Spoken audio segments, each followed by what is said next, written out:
시청자 여러분 안녕하십니까? 전가훈 목사가 인생 최대의 위기를 맞고 있습니다.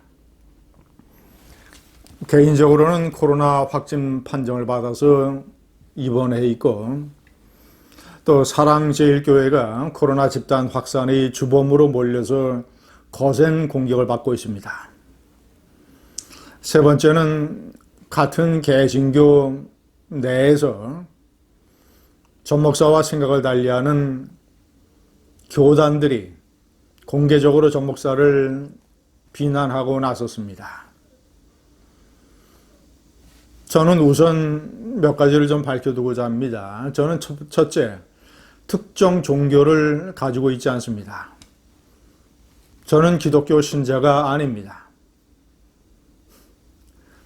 두 번째, 치밀하게 대처를 하지 못해서 코로나 감염 사태가 발생한 사랑제일교회에 대해서 상당히 안타깝고 유감스럽게 생각을 합니다. 사랑제일교회는 철저하게 방역당국의 조치에 순응하고 바이러스의 확산이 더 이상 되지 않도록 최선의 노력을 다해야 됩니다. 자, 그러나 그런 문제와 별개로 전가훈 목사가 문재인 좌파 정권 내에서 이끌었던 불의에 대한 투쟁, 그가 남긴 위대한 정신적 그리고 현실적 여러 가지 자취가 완전히 코로나 사태로 매도되고 은폐되고 부정되는 사태에 대해서 저는 분노를 느낍니다. 그거와 이것은 별개의 문제입니다.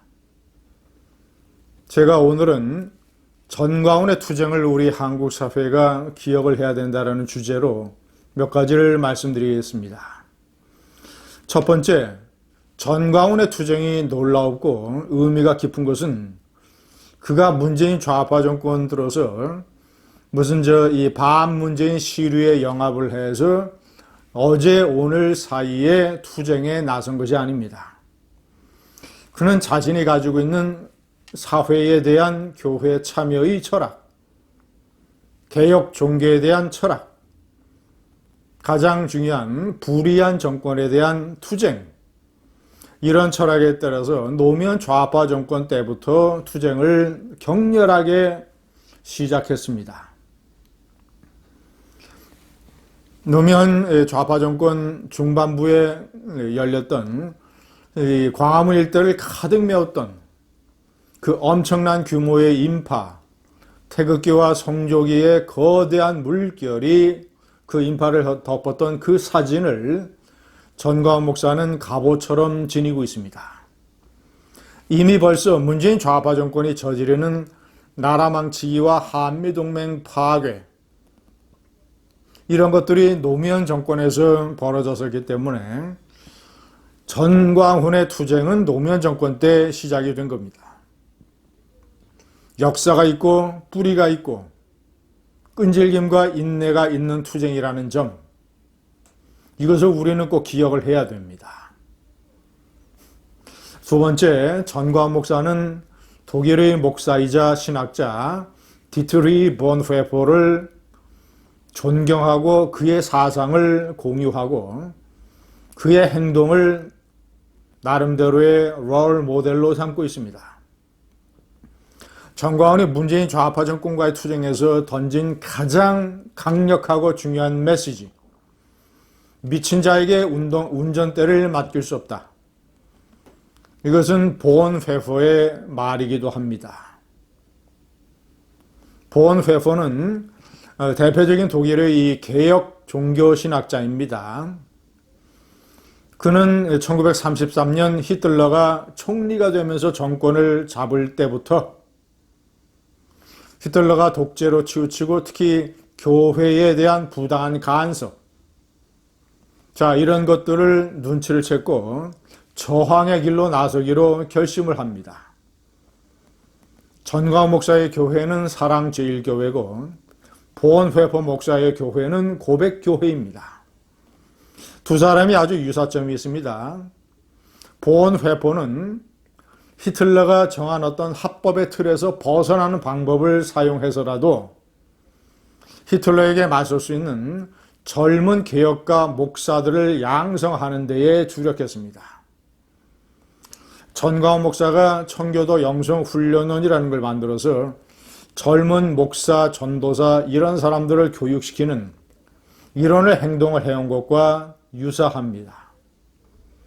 본 회퍼는 히틀러 암살, 반히틀러 운동에 가담을 해서 1943년에 체포돼서 형무소에 있었는데 그 유명했던 그 오퍼레이션 발키리, 스타펜버그 대령이 주도를 했던 히틀러 폭파 암살 모의 쿠데타 계획.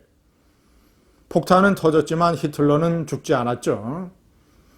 유명한 배우 톰 크루즈가 스타펜버그 대령의 역할을 맡았던 영화 발키리.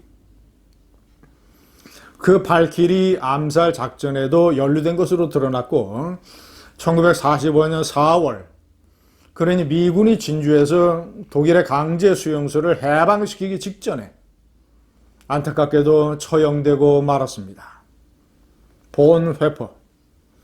자, 세 번째, 이승만의 투쟁을 지배하는 중요한 정신적 인물은 이승만 대통령입니다. 자, 그는 전광훈 목사는 2016년에 이승만의 5가지 분노, 이승만의 분노라는 책을 썼습니다. 그 책에는 이승만이 열렬한 기독교 신자였던 이승만이 하나님의 뜻에 따라서 분노와 저항을 참을 수 없었던 세속적인 5가지의 존재. 첫 번째, 대한제국의 봉건 왕조. 두 번째, 일제. 세 번째, 해방 후 건국 공간을 유린하고 어지럽혔던 공산주의. 한국전쟁을 일으켰던 공산주의자. 네 번째, 대한민국의 건국 이승만 세력을 방해하고 견제했던 미군정. 그리고 한국전쟁 때 이승만의 북진 통일에 반대했던 미국. 미국에 대한 분노가 네 번째고, 대통령이 돼서 어떻게 하면 이 5천년 가난에서 이 나라를 벗어나게 할 수 있을 것인가. 교육의 확대, 한미동맹, 토지개혁 이런 데에 이승만 대통령이 몰두하도록 만든 가난에 대한 분노. 이 5가지의 분노를 고스란히 전광훈 목사는 불의와 잘못된 정권에 대해서 교회가 저항하고 투쟁해야 된다는 철학으로 정립을 했습니다. 그것이 노무현과 문재인 좌파 정권에 대한 투쟁입니다. 자, 마지막으로 제가 명기를 한 정의우연 4대단이나 천주교 인권위원회나 개신교의 NCC나 이런 과거 보수주의 정권 때 정권 투쟁에 앞장섰던 이런 좌파의 극단적인 사회 참여 세력은 좌파의 많은 지지를 받는데 왜 한국의 교신교 내에서는 한교총이라든가 그 다음에 한목협이죠. 한교총, 한미협 두 개의 대표적인 개신교 단체에서 전광훈 목사를 비난하는 성명을 냈습니다. 왜 우파는 이러는가? 전광훈 목사도 한 사람의 인간이기 때문에 허물이 적지 않습니다. 그러나 그가 가지고 있는 허물은 그가 반좌파 정권 투쟁으로 이 한국 사회에 남긴 정신적, 물질적, 현실적 이런 자취나 업적에 비하면 미미한 것입니다. 단군 일의 최대 집회였던 지난해 10월 3일의 개천절 집회는 전광훈이라는 주도자가 없었으면 불가능한 것이었습니다. 전광훈은 외롭지 않습니다. 그가 존경하고 숭배하는 하나님이 옆에 있고 사랑제일교회를 비롯한 그를 따르고 지지하고 그를 도와주는 교인들이 있고 그리고 침묵하지만 전광훈의 투쟁을 인식하고 전광훈을 통해서 좌파 세상의 문제점을 깨닫는 많은 국민이 있습니다. 전광훈은 외롭지 않습니다. 감사합니다.